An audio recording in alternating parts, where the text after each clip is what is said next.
홍수전에 아벨과 에녹과 노아 이 세 사람을 거론하고 믿음의 조상으로 추앙받는 아브라함 가계를 거론한 이 히브리서 저자는 이제 그들은 한결같이 이 세상을 나그네로 살면서 진정으로 사모하는 돌아갈 본래의 영원한 고향을 사모하며 살았음을 오늘 말씀에서 증거하고 있습니다. 사람들은 명절이 되거나 또는 특별한 날에는 자신이 나고 자란 고향을 그리워하는 것은 어쩌면 누구나 가지는 향수인 것 같습니다. 비록 그곳에서 잘 먹지도 못하고 보릿고개 같은 핍절함이 더 많았던 아픈 추억을 가지면서도 그것을 그리워하는 것은 모든 사람에게 있어서 거의 예외가 없는 것 같습니다. 그럼에도 그 육신의 고향을 그리워하는 만큼 그곳에 다시 돌아가서 살겠다고 생각하는 사람들은 비율이 그다지 많지 않은 것 같아요. 제 연령의 사람들은 아마 그 과거에 어려웠던 시절을 생각하기 때문이라고 여겨집니다. 영적인 사람들은 오늘 본문에 쓰여진 대로 고향이 두 곳입니다. 그것은 아브라함처럼 그가 육신의 고향인 갈대아 우르가 본향이었다면 영혼의 고향, 돌아가야만 할 본향을 더 바라고 기대하며 주어진 나그네의 삶을 살았다고 증거합니다. 오늘 길지 않은 본문에 이 본향이라는 말이 무려 3번이나 쓰여지고 있죠. 모든 사람이 고향을 그리워하는 보다 근본적인 이유는 영원한 거처인 천국을 사모하는 것에서 비롯된 육신적인 표현이라고 이해됩니다. 그러므로 이런 이치를 정확하게 아는 믿음의 사람들은 죽음 앞에서 두려움이나 거리낌이 없는 것들을 우리가 성경에서 볼 수 있습니다. 이 사실을 히브리서 기자는 야곱을 들어서 증거하고 있습니다. 믿음으로 야곱은 죽을 때에 요셉의 각 아들에게 축복하고 그 지팡이 머리에 의지하여 경배하였으며 죽음 앞에서 경배하였다. 이런 표현을 21절 히브리서입니다. 11장 21절에 쓰고 있습니다. 하나님을 경외하는 모든 사람들이 비록 땅에서 나그네로 살지만 다시 이사할 필요가 없는 영원한 집, 이 땅의 어떤 고향보다도 또 화려한 궁전보다도 귀하게 여기는 사람이 아닌 하나님께서 직접 설계하시고 지으신 더 나은 본향을 사모하는 것은 어쩌면 당연한 것으로 여겨집니다. 일평생을 하나님의 성전에 찬양하던 고라의 자손들은 이 사실을 찬양하기를 주의 궁정에서는 한날이 다른 곳에서의 첫날보다 나은즉 악인의 장막에 사는 것보다 내 하나님의 성전 문지기로 있는 것이 좋사오니 시편 84편 10절에 고백하고 있습니다.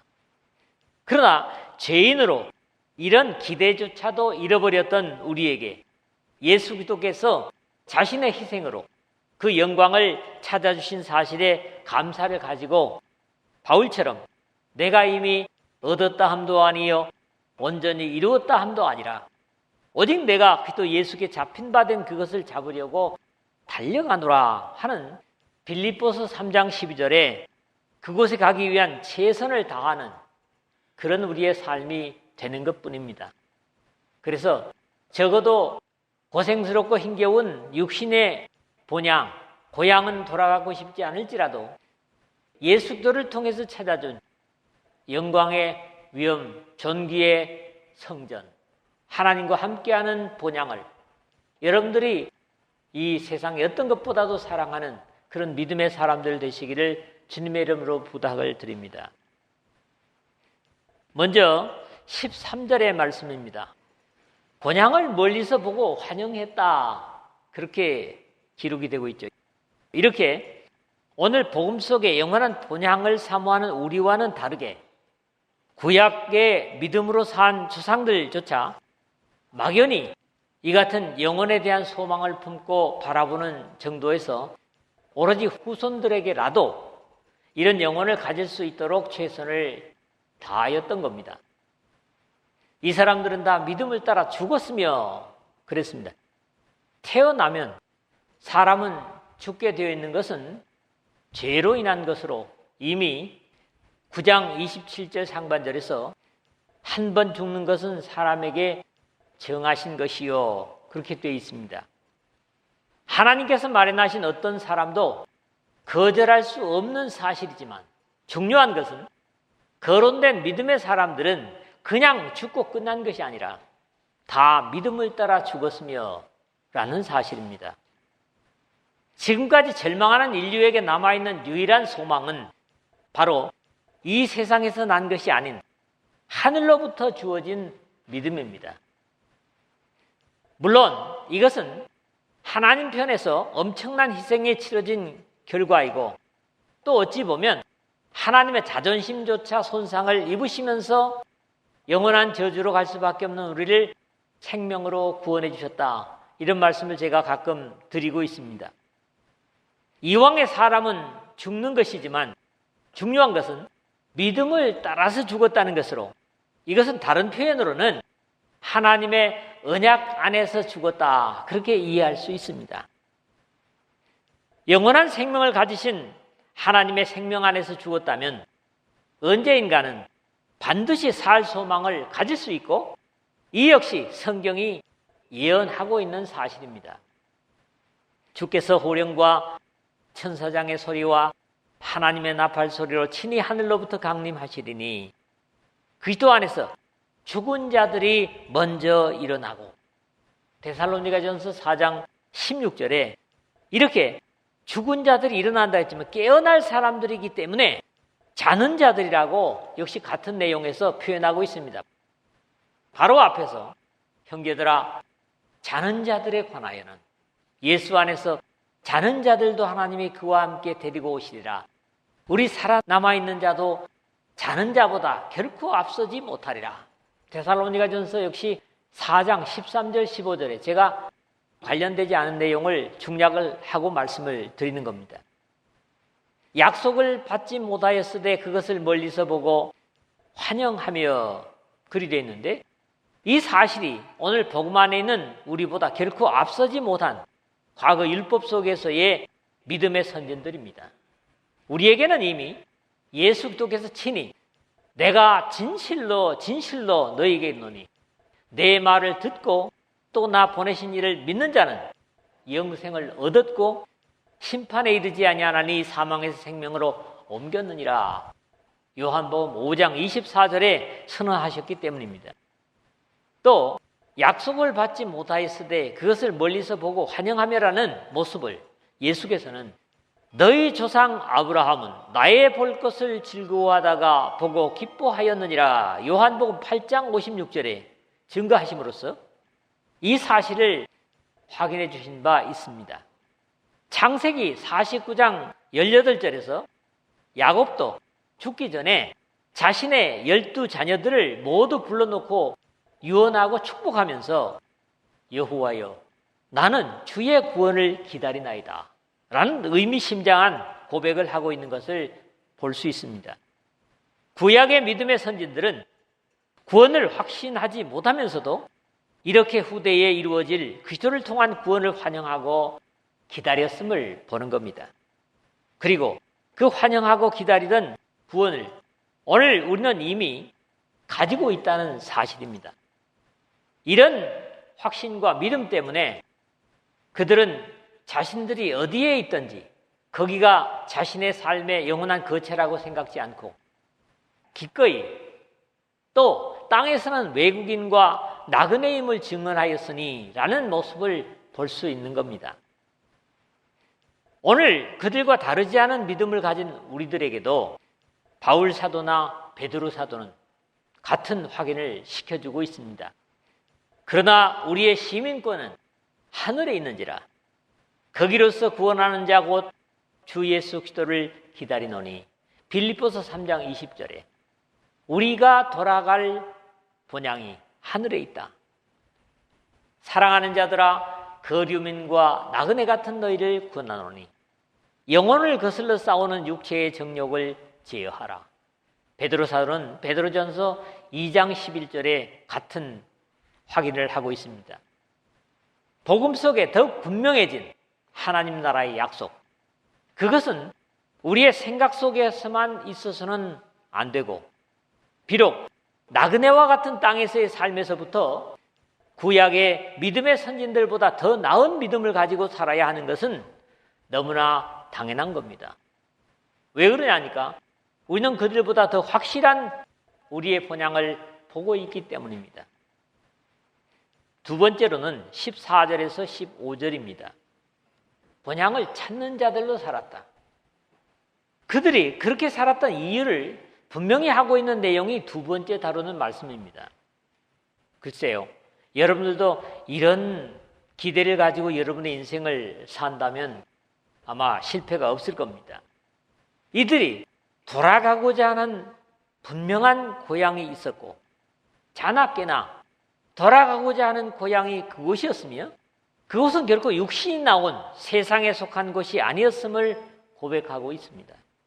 그들이 이같이 말하는 것은 자기들이 본향 찾는 자임을 나타냄이라. 14절에 그런 것처럼 아브라함을 비롯해서 이삭이나 야곱이 자신이 사는 곳의 사람들이나 만나는 사람들에게 자신이 지나가는 나그네임을 쉽게 고백할 수 있었던 것은 어떤 다른 세상의 거처를 기대하는 것이 아니라 하나님께서 마련하신 영원한 거처로 돌아갈 것을 바라고 사모하는 사람들임을 인식하며 살았기 때문이라는 겁니다. 두 곳의 예를 들면, 먼저는 아브라함이 가나안 해족속에게 자신의 아내 사라의 매장지를 팔라고 하는 과정에서 나는 당신들 중에 나그네요, 거류하는 자이니 당신들 중에서 내게 매장할 소유지를 주어 내가 나의 죽은 자를 내 앞에서 내어다가 장사하게 하시오. 창세기 23장 4절에 이렇게 하나님 앞에 가나안 땅을 육신적으로는 유업으로 후손 대대에 받았지만은 그래도 돌아갈 본향은 여기가 아니다, 이런 표현으로 말하고 있고요. 두 번째는 야곱이 가나안의 기근으로 인해서 초청을 받고 이집트 바로 앞에 서서 하는 고백입니다. 야곱이 바로에게 아뢰되 내 나그네 길의 세월이 130년이다. 내 나이가 얼마 되지 못하니 조상의 나그네 길의 연조에 미치지 못하나 짧고 험악한 세월을 보내었나이다. 창세기 47장 9절에 그렇게 고백을 합니다. 다른 사람들이 인정하던 그렇지 않던 믿음의 조상들의 한결같은 믿음의 고백은 다르지 않았다는 겁니다. 그러면 오늘 우리는 어떻습니까?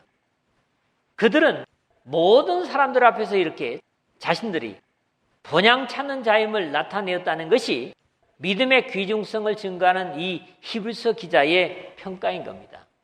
물론 여기에 쓰인 본향, 파트리스라는 말은 파테르, 아버지라는 말이죠. 또는 조상이라는 말입니다. 여기서 나온 조국, 고국, 본향 이런 뜻을 가진 것인데, 땅에서는 앞에서 거론한 대로 하나님께서 너는 너의 고향과 친척과 아버지 집을 떠나 내가 네게 보여줄 땅으로 가라, 창세기 12장 1절에 하신 것으로 육신의 뿌리를 떠나지 못하면 영혼의 고향, 즉 하나님께서 보여줄 땅으로 가는 것이 쉽지 않기 때문에 이런 명령을 하신 겁니다. 그런 이유에서 육신의 본향을 떠나는 것은 예수께서 니고데모에게 말씀하신 거듭남을 의미한다고 오늘의 우리에게는 이해할 수 있는 겁니다. 그럼에도 이스라엘의 선생이라고 하는 니고데모조차도 이를 육신적으로 이해했기 때문에 사람이 늙으면 어떻게 날 수 있사옵나이까? 두 번째 모태에 들어갔다가 날 수 있사옵나이까? 요한복음 3장 4절에 엉뚱한 질문을 하게 되었던 겁니다. 기꺼이 육신의 본향을 떠난 자에게 만일 땅에 있는 우리의 장막집이 무너지면 하나님께서 지으신 집, 곧 손으로 지은 것이 아니요 하늘에 있는 영원한 집이 우리에게 있는 줄 아느니라. 고린도후서 5장 1절에 확신을 가질 수 있는 겁니다. 그들이 나온 바 본향을 생각하였더라면 돌아갈 기회가 있었으려니와 15절에 그랬는데 아브라함을 비롯한 믿음의 사람들이 찾고 돌아가려고 하는 본향이 결코 이 육신의 고향을 말하고 있는 것이 아님을 확인하는 말씀입니다. 실제로 가나안에 들어오자 얼마 되지 않아서 기근이 들어서 아브라함 가족이 이집트로 내려가는 것과 그의 아내를 누이라고 하라고 한 사건이 아직 온전치 못한 믿음 때문이라고는 하지만 믿음의 조상 아브라함에게는 어울리지 않죠. 그러나 이 부분을 좀 더 다시 생각할 필요가 있다고 생각합니다. 사실에 있어서는 낯선 곳에서 만난 어려움을 더 쉽게 해결하려고 했다면 자신의 친척들이 살고 있는 그들의 나온 바 고향인 갈대아 우르로 돌아가는 것이 더 쉬운 선택일 수 있었을 겁니다. 그러나 아브라함은 나온 고향이 아닌 가나안보다 낯선 이집트로 내려간 것도 이런 것을 생각한다면 쉽지 않은 결단이었다고 이해할 수 있습니다. 그러나 이러한 시험은 여기서 끝나지 않고 이삭을 결혼시키려는 때에도 그랬습니다. 아브라함이 나이 많은 종에게 자신의 허벅지 밑에 손을 넣고 맹세를 시킵니다. 지금 그들이 살고 있는 가나안 땅의 처자들 중에서 이삭의 아내를 택하지 말고 자신이 나온 고향으로 보내며 신부감을 데려올 것을 부탁하기 위해서입니다. 창세기 24장 1절에서 4절의 내용을 여러분들이 참고를 하시면 됩니다. 그러자 이 아브라함의 종이 여자가 나를 따라 이 땅으로 오려고 하지 아니하거든 내가 주인의 아들을 주인이 나오신 땅으로 인도하여 돌아가리이까? 5절에 그렇게 묻습니다. 여기에 대해 아브라함은 내 아들을 그리로 데리고 돌아가지 아니하도록 하라. 6절에 단호한 답변을 합니다. 자신의 자녀들조차도 자신이 떠나온 육신의 고향보다는 하나님이 계획하시고 지으실 터가 있는 성을 바랐습니다. 10절에 영광을 기대했기 때문이라고 믿습니다. 앞에서 이미 이 히브리서 기자도 이런 사람들에 대해서 경계한 적이 있지요. 하나님의 선한 말씀과 내세의 능력을 맛보고도 타락한 자들은 다시 새롭게 하여 회개하게 할 수 없나니 6장 5절에서 6절 상반절을 그랬습니다. 여기 선한 말씀과 내세의 능력을 맛봤다는 것은 이미 하늘의 천국을 볼 수 있었다는 겁니다. 그러고 타락했다는 것은 그 본향을 거절해 버렸다는 그런 이론이 되기 때문입니다. 우리나라의 조상들도 자신의 태를 묻은 곳을 귀하게 여겼던 것 같습니다. 그래서 안태 고향이니 이런 말들을 주로 하죠. 그러나 이제는 우리의 죄를 묻고 하늘의 사람으로 거듭난 곳인 예수도의 십자가를 더 귀하게 생각해야만 할 것입니다. 세 번째 마지막으로는 16절입니다. 하늘에 있는 본향을 더 사모하는 그런 내용을 이 세 번째 말씀에서 보는 겁니다. 아브라함 같은 믿음의 조상들을 둔 신앙의 사람이라면 진정으로 바라고 사모해야 할 하늘에 있는 영원한 처소를 바라는 자들에게 하나님은 자신의 이름이 거론되는 것을 결코 부끄러워하지 않으신다는 귀중한 확인입니다. 그들이 이제는 더 나은 본향을 사모하니 곧 하늘에 있는 것이라 그랬어요. 땅에 있는 변화무쌍한 고향과는 비교될 수 없는 돌아갈 본향을 더 사모했다는 믿음의 선진들의 삶의 자세를 소개하는 겁니다. 이 히브리서는 이렇게 더 나은 본향처럼 이 육신에 좋다는 것과 하늘의 영광에 비교되는 그런 형식을 다른 여러 곳에서 이미 그리고 뒤에서도 말씀을 하고 있습니다. 언젠가 앞에서 제가 소개한 바 있는 것 같은데 더 좋은 소망이 생기니 7장 19절에 그랬고 더 좋은 언약의 보증이 되셨느니라. 7장 22절에 더 좋은 약속으로 세우신 더 좋은 언약의 중보자시라. 8장 6절에 더 좋은 제물로 할지니라. 9장 23절 더 낫고 영구한 소유가 있는 줄 알미라. 10장 34절 더 좋은 부활을 얻고자 하여. 이 11장 35절 같은 것들입니다.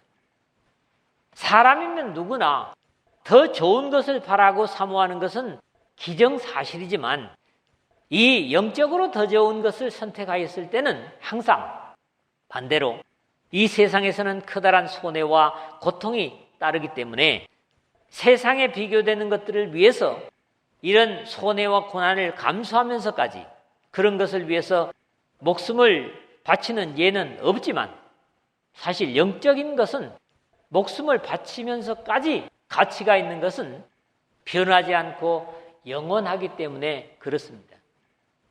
누구든지 나를 따라오려거든 자기를 부인하고 자기 십자가를 지고 나를 따를 것이니라. 누구든지 자기 목숨을 구원하고자 하면 잃을 것이요 누구든지 나와 복음을 위하여 자기 목숨을 잃으면 구원하리라.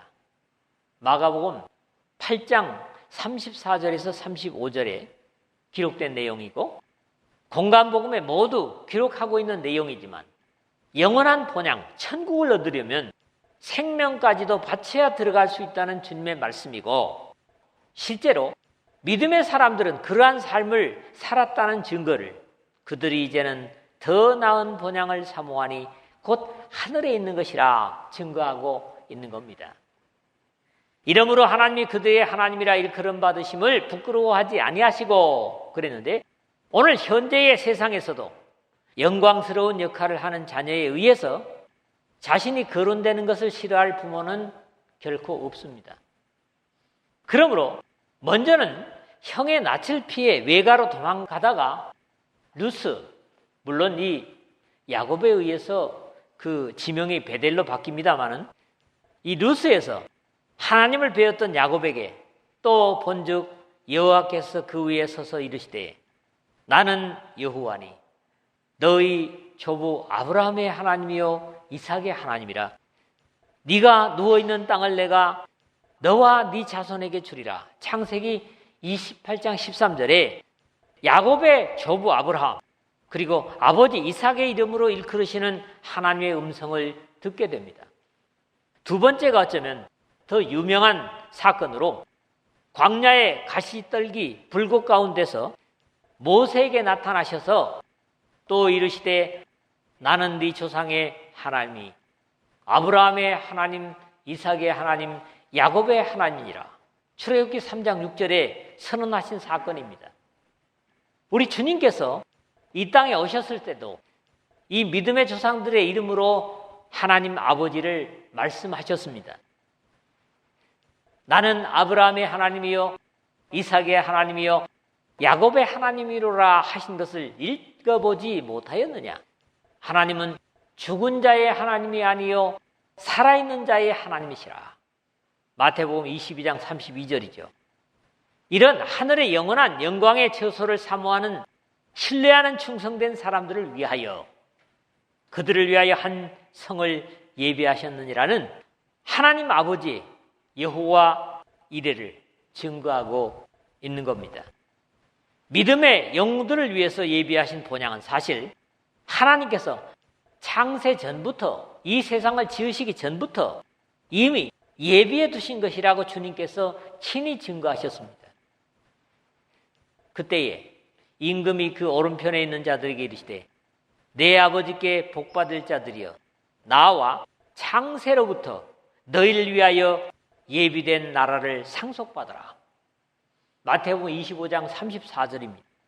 그러면서도 그 하늘의 본향은 예수 그리스도의 희생을 통해서 완성하실 것도 말씀하시는 내용을 요한복음 14장 2절에서 봅니다. 내 아버지 집에 거할 곳이 많도다. 그렇지 않으면 너희에게 일렀으리라. 내가 너희를 위하여 거처를 예비하러 가노니. 이 마지막 부분이 바로 예수님의 희생으로 완성될 하나님의 천국을 말씀하고 있는 겁니다. 그런가 하면 이 아름다운 처소를 친히 볼 수 있었던 사람도 육신을 가진 사람 중에 있었습니다. 또 내가 봄에 거룩한 성 새 예루살렘이 하나님께로부터 하늘에서 내려오니 그 준비한 것이 신부가 남편을 위하여 단장한 것 같더라. 요한계시록 21장 2절에 바로 사도 요한이 이 사실을 봤다는 겁니다. 아마 이 세상에서도 가장 고상하고 보기 좋고 깨끗한 것은 신랑을 맞기 위한 온갖 정절로 단장을 한 신부일 것인데 요한은 하늘의 모습에서 그러한 영광을 보고 증거하는 겁니다. 그런데 그 새 예루살렘이 누구의 것이라고요? 믿음으로 산 사람들의 것. 우리가 같은 아브라함과 이삭과 야곱의 믿음을 가지고 산다면 역시 그 팔리지 않고 팔 수 없는 영원한 처소는 바로 여러분의 것이 될 것이라는 겁니다. 말씀을 맺겠습니다. 믿음의 사람들은 하나님의 본향의 약속을 멀리서 보고 환영하며 확실한 약속을 받지 못하였음에도 다 믿음을 따라 죽었고 지금 그들은 아마 이미 뼈도 남아있지 않을 겁니다. 여기서 거론한 사람들 말입니다. 확실한 하나님의 언약을 믿었기 때문에 주님께서 이 땅의 천사장의 소리로 재림하시는 그날 우리보다도 먼저 죽음에서 일어나 그처럼 그들이 사모하던 영원한 본향에 먼저 들어가게 될 것입니다. 그들은 이미 나온 바 육신의 고향을 나와 떠돌이 나그네의 고달픈 삶을 마다하지 않은 것은 오로지 그 본향을 찾는 자들이었기 때문이라고 이 히브리서 기자는 증거하고 있습니다. 더 나은 본향, 하늘에 예비된 영원한 본향을 사모하였기 때문에 하나님께서 그들의 하나님으로 일컬음 받으시기를 결코 부끄러워하지 아니하셨다. 싫어하지 않으셨다. 이렇게 히브리서 기자는 증언합니다. 그들보다 더욱 중요한 것은 오늘 그들의 삶을 돌아보는 이 자리에 우리들입니다. 이종배의 하나님이라 일컬음 받으시기를 부끄러워하지 않으실 수 있는 본향의 주인으로 우리가 살아야 됩니다. 여기 이종배에다가 여러분 각자의 이름을 넣으십시오. 그렇게 한번 다 같이 고백을 합니다. 이것은 그냥 여기서 하고 끝내는 게 아니고 영원에까지 사실은 사모하면서 가야 될 우리의 과제입니다. 믿으시기를 주의 이름으로 축복합니다.